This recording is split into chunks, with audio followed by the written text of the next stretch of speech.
Okay, here's a short video covering an assignment from last year. I think this one received quite high 70s, so it's a good example of one. Here's the front page I talked about. So the university logo, name of the program, the module, and the student's number. So that's the first page. What's on the second page? Well, this person's got a contents page, which is good because they've got sections in.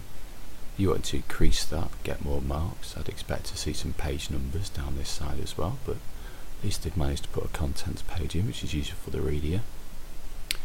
What are we on here? So the next page is the introduction. Remember I said it only has to be quite short. It's good again how they kept the sectioning here, and they've managed to get the text right across the page. So it's a nice little summary there. I know what it's looking at, which is fine. This person should perhaps have talked about the role that we're interested in, because that helps focus the reader from the start. Okay, now this is useful. This is their particular personal profile. So they put it in a table format. They're telling me what the test is, what result they received, and they're looking at the particular strengths and weaknesses and areas for development compared with the role. And this person's looked at physiotherapist role, so that looks very good. They've even got references in here, as I expect. So after they've profiled themselves, it might be useful if they put a short summary in here about what they expected to find and what they found. And then here is where they've compared themselves to the role of a physiotherapist. Now, it depends on how you feel. It might be easy to do that in another table, or maybe you feel a bit more confident in paragraph structure like this person's done, but they've looked at areas from the CV and they've looked at areas from the personal profile, and they've matched those two up. So from that they've created a strengths and weaknesses. Again, that might be more useful in maybe like bullet points, or maybe in a table.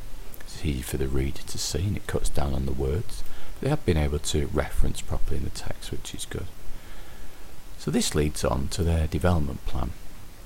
Okay, so we've got very clear areas for development, what they'll do to achieve that, the learning outcomes, which is what they'll gain from it, any resources, and a clear timeline. So that's exactly what I'm looking for, and they've got 6 areas there, so 6 areas seems fine. Follow that with a reference list. These are all accurately referenced, which is good, and their video link to their presentation is here. This is the job description at the end, so I can relate back to see whether or not they covered the areas. So they've got some responsibility, working hours, qualifications, and the last part then is the CV.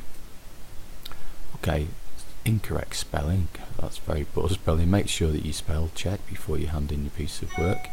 But what they have been able to do is use personal profiles, skills and achievements in education in chronological order, so the most current first, just as I asked for before. They've got a description of the role with bullet points. Perhaps they could use a little bit better descriptors, but that's a good start.